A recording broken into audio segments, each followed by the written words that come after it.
He chose Christmas dinner to erase me. The table was warm, voices careful, and then my father lifted his glass and said, calmly and publicly, Lillian will not inherit anything from the family business. Tonight. No explanation followed, no apology. He didn't look at me, only at the room, as if teaching a lesson.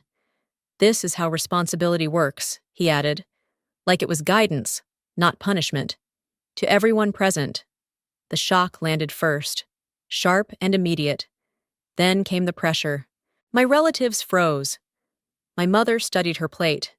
Silence thickened, heavy with approval, the kind that tells you resistance would only make it worse. I stayed still because that was expected. I had always worked where no one looked. Systems, contracts, cash flow.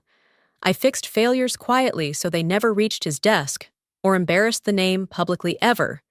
When vendors threatened to leave, I negotiated. When numbers slipped, I corrected them. Success traveled upward. Risk stopped with me. Your support. My father once said, the real decisions aren't yours. In this family ever, to him. Authority came from blood, not competence. He trusted instinct over data, confidence over proof, tonight. He believed he was restoring order, reminding everyone who decided what mattered inside this house and business hierarchy. He expected emotion, anger, tears, a plea, something to confirm his control. I gave him none. I smiled, small, controlled. That's your decision, I said, softly. Across the table, without flinching or breaking composure once. The smile unsettled him. I saw it. He mistook it for surrender, like always. He didn't know I understood the agreements he barely skimmed, the approvals he delegated without reading every attached condition carefully before. Ownership, to him, ended at signatures, to me. It began there. As conversation moved on, I raised my glass and played along, already assembling consequences in my head with calm, precise certainty and patience intact. He thought the lesson was mine. It wasn't. He had just approved a decision without reading the fine print, and Christmas would be remembered for that alone long after the candles were cleared away forever. That moment stayed with me longer than the dinner itself. If you're listening right now, I hope this holiday hasn't hit you with a shock like that. I truly do. Take a breath with me for a second, and tell me where you're listening from tonight. If this story speaks to you, stay with me and subscribe. There's more beneath the surface. And what comes next is where everything begins to shift. I learned early that pain doesn't always arrive loudly. Sometimes it settles in quietly, over years. While you're still showing up every morning, I remembered the first system I fixed after midnight, sitting alone with spreadsheets while everyone else slept. A small error in inventory reconciliation that would have triggered a supplier penalty if it rolled forward another week. I corrected it, documented it, and sent a summary to my father. He replied with 2 words, handled. Good, no meeting, no follow-up. That pattern repeated itself. When a key client threatened to terminate over delayed delivery, I flew out, renegotiated the timeline, restructured the service terms, and saved the account. At the next board dinner, my father raised a toast. Family loyalty keeps this company strong. He said, my name never surfaced. It never did. I stopped expecting it. I focused on keeping the machinery running. I flagged compliance gaps before regulators noticed. I rewrote contracts to close liability holes no one else bothered to read. I sat through legal calls that could have turned into lawsuits and guided them back into silence. Each time, the crisis disappeared before it became visible, and with it, any trace of my involvement. My father liked clean stories. He told people the company succeeded because we work well together. When pressed, he'd smile and add, everyone plays a role, mine.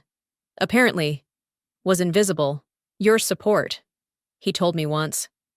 Not unkindly. Don't confuse that with leadership. The words stuck. They tightened something in my chest I never fully released. The breaking point came during a quarterly review when I proposed a restructuring plan to stop cash leakage from a failing division. I ran the numbers, projected outcomes, and laid out the risks clearly. He waved me off mid-sentence. 2 weeks later, he announced the exact plan as his own. Same structure, same timelines, even the same phrasing. Executives applauded. He accepted it like a natural extension of his authority. I sat there, hands folded, swallowing the familiar burn. That was the moment the pain turned sharp. Not because he took credit, but because I understood it would never change. That night, I went home and opened a new document.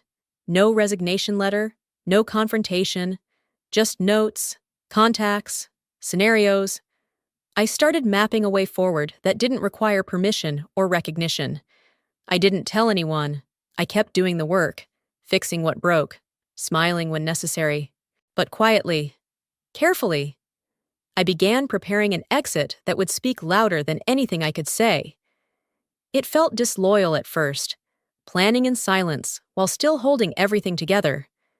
But the truth was simpler and harder to accept. I had already been written out.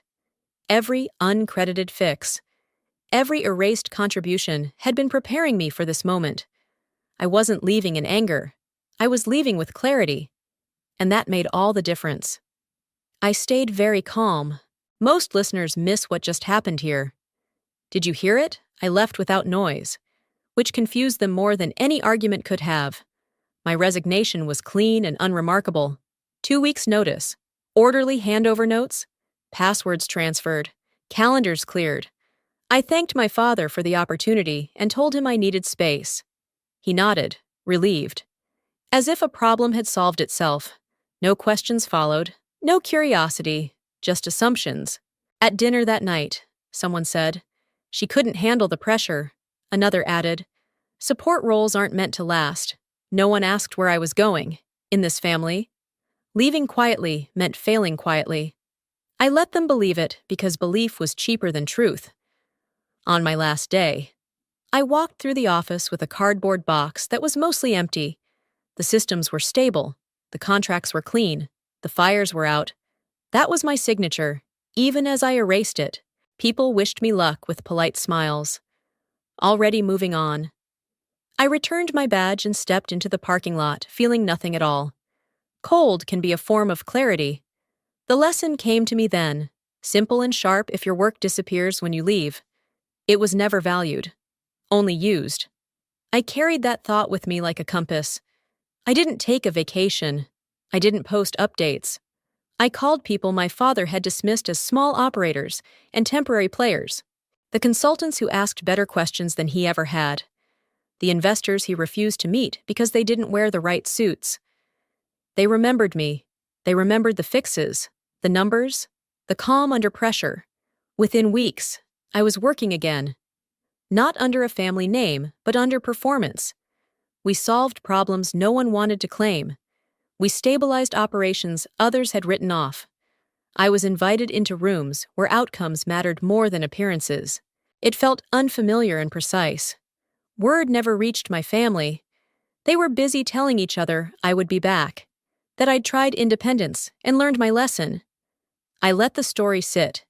Distance does useful work when you allow it. Every call, every agreement, every quiet win widened the gap between who they thought I was and who I was becoming. I didn't correct them. I didn't need to. I had stepped away, not to disappear, but to stand where decisions were made by results alone. And for the first time, that felt like control. I kept my voice steady and my plans quiet, choosing patience over announcements. The work ahead required distance, leverage, and timing, not permission. What looked like retreat was alignment. What sounded like silence was strategy forming. I wasn't walking away from the company. I was stepping into a wider field where outcomes decide worth. That difference would matter soon. I understood then that calm exits often build the loudest returns. And I intended to prove that patiently without asking anyone's permission again. I didn't announce what I was building. I worked quietly, because silence kept expectations low and freedom high. I registered the company under a neutral name, rented a modest office, and paid myself last. Everything I had once proposed inside my father's boardroom. I rebuilt piece by piece on my own terms. Lean operations, transparent reporting, contracts that punished shortcuts and rewarded reliability. The ideas he dismissed as cautious became the foundation. I started with cash flow, because control always begins there. I tracked every dollar, timed every payment, and built reserves before growth. Clients trusted me because I spoke in numbers, not promises. When they hesitated, I showed them risk maps and exit plans instead of speeches. That discipline attracted better partners than reputation ever could. Supply chains came next. I visited warehouses, listened to line managers, and fixed bottlenecks no executive had bothered to see. I negotiated directly with vendors, not from desperation, but from preparation. Terms improved, margins stabilized, power moved quietly into place. Negotiation became leverage when patterns emerged. I knew who needed flexibility and who feared disruption. I didn't threaten. I waited. When discussions stalled, I offered clarity, not pressure. Deals closed because walking away was always an option. Months passed without celebration. Growth didn't arrive as headlines. It arrived as consistency. Clients returned. Referrals followed. My calendar filled with people who valued execution over titles. Sometimes, late at night, I recognized the familiarity of the problems crossing my desk. The same inefficiencies, the same complacency, the same slow leaks I used to patch inside my family's company. The difference was that now, no one questioned my authority to fix them. That recognition sharpened into focus. I began watching the industry more closely, tracking performance shifts and strategic missteps. One name appeared repeatedly in my notes, not out of nostalgia, but relevance. The company I knew better than anyone else was drifting. I didn't rush toward it. I observed. I compared balance sheets. I followed supplier chatter.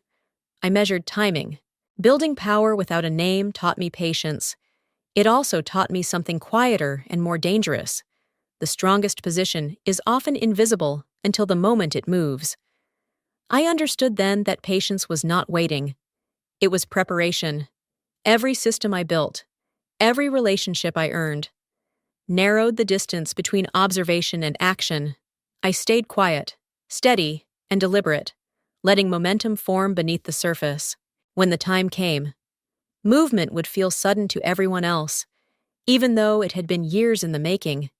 That was the advantage of building without a spotlight. Nothing distracted me from timing, and nothing warned them to look twice at who was quietly preparing to step forward when conditions aligned for change to begin decisively and cleanly. Do you see why this detail changes the whole story? The first signs of decline didn't arrive as a crisis. They arrived as delays, excuses, and quiet adjustments no one announced. A supplier shortened payment terms. A client asked for temporary flexibility. Internal projections softened without explanation. From a distance, I watched patterns align the way they always do before a fall.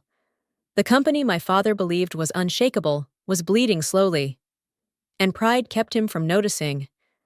That was when the offer appeared. A third party expressed interest in acquisition, positioned as strategic support rather than takeover. Clean language, conservative valuation, immediate liquidity. To my father, it sounded like relief disguised as opportunity. He called it a smart hedge and spoke about it with renewed confidence. Sometimes leadership means knowing when to hand things off, he said, pleased with his own restraint. He never asked who stood behind the firm. The negotiations moved quickly because desperation accelerates trust. Advisors focused on closing. Lawyers skimmed for speed. My father wanted certainty, not scrutiny. The structure was familiar to me because I had designed it.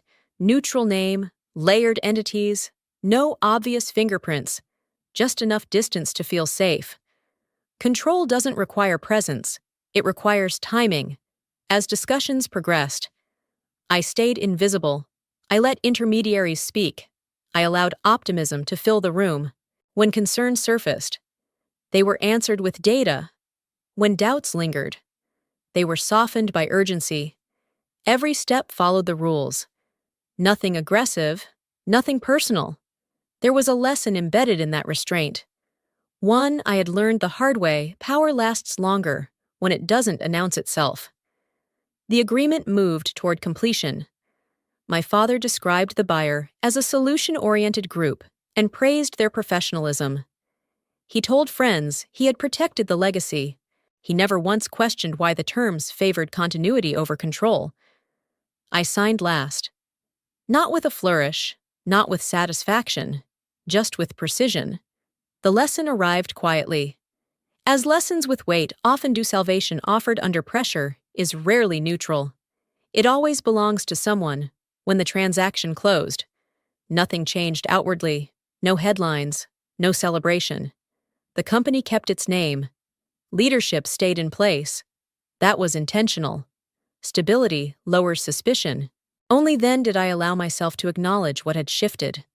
The structure I now controlled held the same business that once dismissed me. The systems, the contracts, the leverage, all intact. I didn't feel victorious. I felt settled. Control isn't loud. It doesn't need to be. It operates best when others believe nothing has happened at all. My father thought he had secured a lifeline. He spoke of relief, of timing, of luck. He never realized the rescue had a memory, and I didn't correct him, because the moment someone believes they've been saved, they stop checking who's holding the rope. By the time Christmas dinner came around again, everything that mattered was already finished. The room looked the same, the table, the candles, the careful politeness layered over old habits. My father spoke easily, relaxed in a way I hadn't seen in months. He believed the worst had passed. The company was stable again. He told everyone, crediting experience and timing. I listened, quiet, composed, letting him finish. Then he turned to me, almost kindly. "You seem calm this year." "Lillian," he said, "I hope you found your footing." I smiled. The same controlled smile that had unsettled him before. But this time, I didn't hide behind it. "I have." I said, "Actually, there's something I should clarify." The room shifted. Forks paused. My mother looked up. My father's expression tightened. Cautious now. "Clarify what?" he asked. "The buyer," I said evenly. "The firm you sold the company to." His shoulders relaxed. "Granite Ridge." He replied, "Yes." "A smart move, I agree." I said, "That's why I built it." The words landed without force, but they didn't need any. Silence followed, heavy and confused. My brother laughed once, short and sharp. "That's not funny," he said. "It's not a joke." I replied. My father's face hardened. "Lillian, don't do this," he warned. "This isn't the place." "It's exactly the place," I said. Still calm. "You negotiated with my firm for months. You approved the structure. You signed every page." "That's impossible," he snapped. "You don't have the capital. You don't have—" "I didn't need your permission," I said. "Just your signature." The room erupted. Voices overlapped. Accusations. Disbelief. My mother stood, shaken. My brother demanded explanations. My father leaned forward, anger flashing now. "You went behind my back," he said. "You manipulated this." "I followed the process," I replied. "The same one you trusted." He reached for denial, like it might undo the moment. "This can be reversed," he said. "Deals fall apart all the time." I shook my head. "Not this one." I slid a folder across the table. Clean copies. Signed, filed, funded. Final. I didn't raise my voice. I didn't rush. I let the paper speak. He opened it slowly, reading lines he had once skimmed. The color drained from his face as understanding replaced anger. There was no appeal, no leverage left. The transfer had settled. Ownership had shifted. The truth pressed in on all of them at once. I took a sip of water and stood. "Dinner was lovely," I said. "I didn't come to argue." I came to be honest. No one stopped me as I left the table. The smile that confused them wasn't cruelty, it was certainty. Everything they were reacting to had already happened. The conversation was late. The outcome wasn't. I didn't expect them to accept the truth quietly. The morning after dinner, my phone began ringing before sunrise. My father's voice messages shifted from disbelief to authority, then to accusation. He wanted meetings. He wanted explanations. Mostly, he wanted control back by noon. His attorney had called, speaking in careful language about misunderstandings and family intentions. They framed it as concern. "You've taken things too far," my father said later, when he insisted we meet. "This was never meant to exclude you." The words were familiar, polished by years of revision. He brought up loyalty, history, sacrifice. He reminded me of childhood dinners and favors I hadn't asked for. Emotion was the leverage he knew best. I didn't argue, I listened. Pressure followed structure. Letters arrived questioning valuation.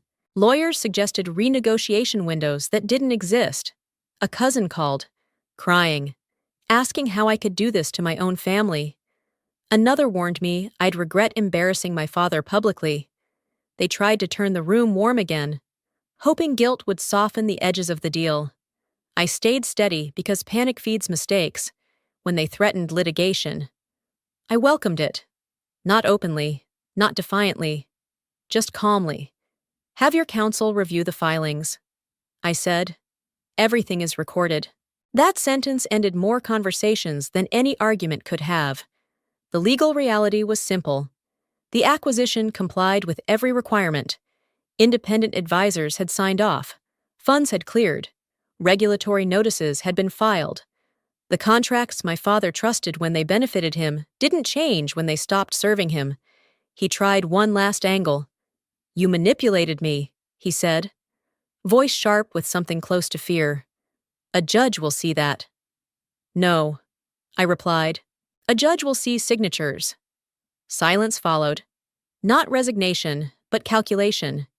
He was measuring the cost of continuing. His attorney stopped calling.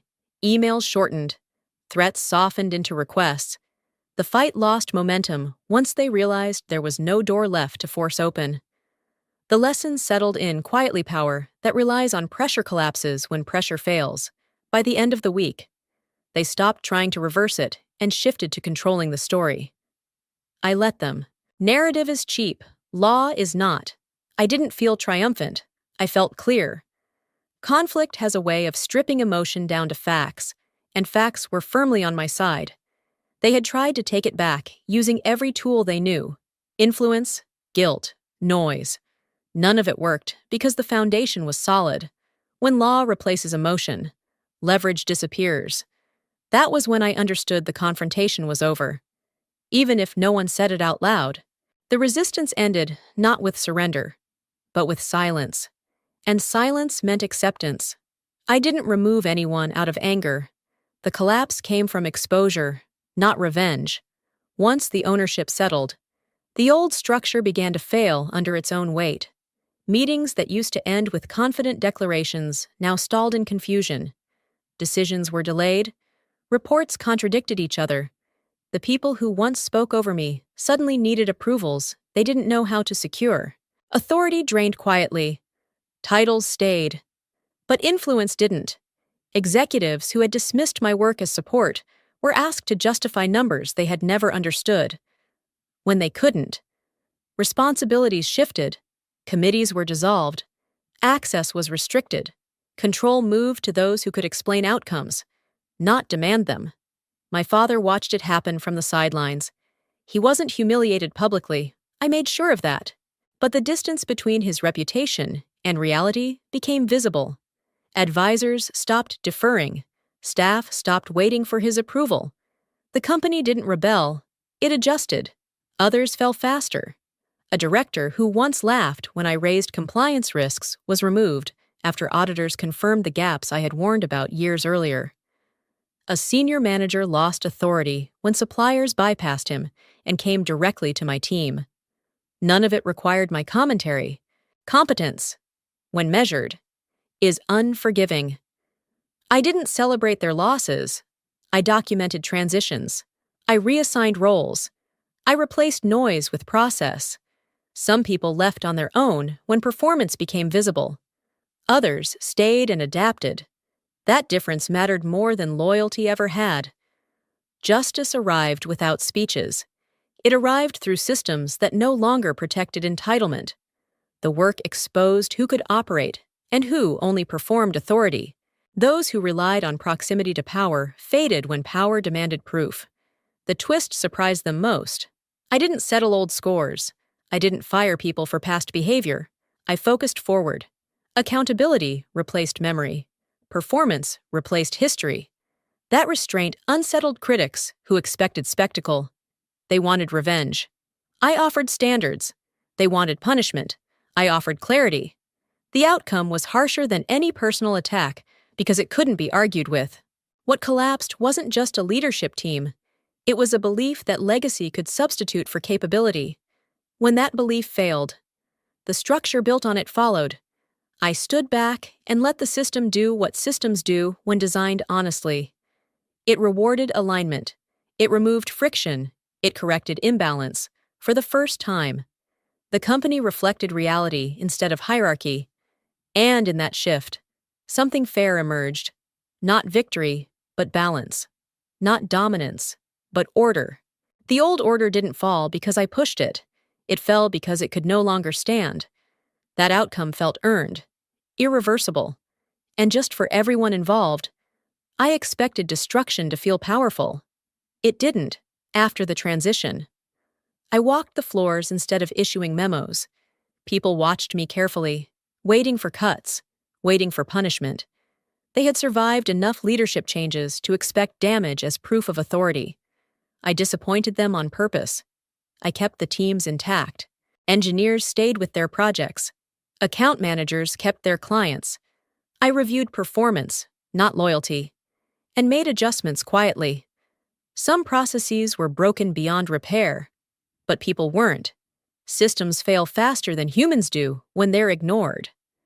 The core values remained: quality over speed, accountability over optics, problems raised early, not buried. These weren't slogans. They were the reason the company had survived as long as it had. Even when leadership failed it, I strengthened those values instead of replacing them with my own name. Fixing instead of burning took restraint. It would have been easier to clean house, to prove control through force, but destruction creates fear. And fear destroys trust faster than incompetence ever did. I needed stability, not applause. Weeks passed. Output improved. Tension softened into focus. People stopped whispering when I entered rooms. They started bringing solutions instead. That shift mattered more than any headline. One evening, my father asked to meet. No lawyers, no agenda, just coffee. Held carefully between his hands. He looked older than I remembered, smaller without authority, reinforcing his posture. I was wrong, he said, quietly, not defensively, not conditionally, just stated. I didn't respond right away. I let the words settle because they had weight. I thought protecting the family meant control. He continued. I didn't see what it cost. His voice didn't ask forgiveness. It acknowledged reality. I nodded once. That was enough. The moment wasn't reconciliation. It was recognition. And recognition changes things slowly, but permanently. What I chose not to destroy defined more than what I took over. I preserved livelihoods. I preserved institutional knowledge. I preserved dignity where it had been stripped away casually for years. Leadership isn't proven by what you can break. It's proven by what you can repair and sustain without making it about yourself. I learned that late, but in time, the company moved forward, quieter and stronger. And so did I. That choice reshaped my understanding of success, replacing urgency with patience, dominance with care, and victory with responsibility. A quieter measure that endures longer than control ever could, especially when power is finally earned, not inherited. and shared responsibly with others who depend on its consequences every day. I didn't walk away feeling victorious. There were no speeches, no apologies demanded, no moment where anyone clapped. What followed felt quieter, heavier, and more honest than celebration. The company continued to operate without drama. Employees focused on work instead of rumors.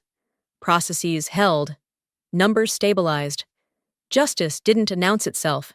It revealed itself through calm continuity. That was enough for me. My father remained part of the story, but no longer its center. We spoke occasionally, carefully, without revisiting old arguments. Time did what confrontation never could. It softened certainty and made room for reflection. The legacy he wanted to protect survived, not because he controlled it, but because he finally released it. I realized then that inheritance was never about ownership percentages or money changing hands. It was about what you're trusted to carry forward. Responsibility isn't something you receive ceremonially. It's something you earn quietly, through decisions that hold when no one is watching. I didn't need revenge to feel whole. I needed alignment. The systems were fair. The people were steady. The future no longer depended on approval or bloodline. It depended on competence, restraint, and care. That understanding settled slowly, like a final breath after years of tension. What I gained wasn't dominance, but peace, not permission, but authority rooted in reality. Some people think power comes from being chosen. I learned that sometimes. It comes from being dismissed. That refusal forced me to build something stronger than validation. It taught me patience, discipline, and clarity. And in the end, those qualities shaped a legacy worth keeping, one measured not by inheritance received, but by responsibility upheld. It endured beyond contracts, titles, celebrations, and approval alone forever.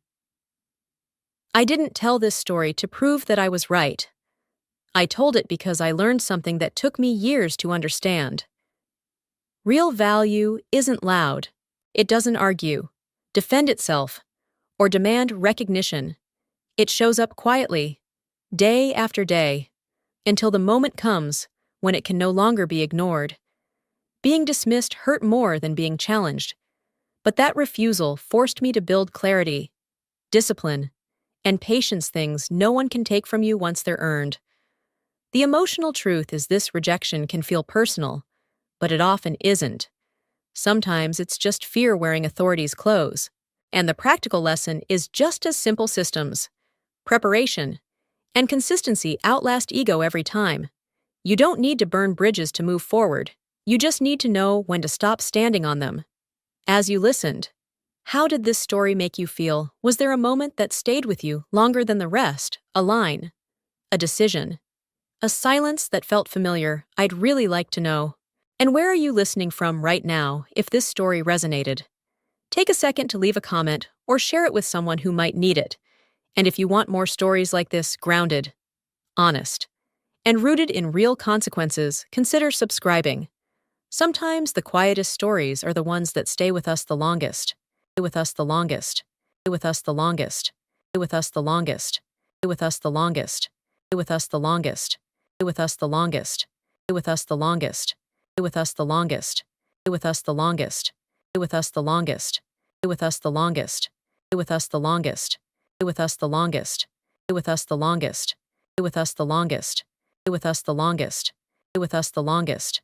Stay with us the longest.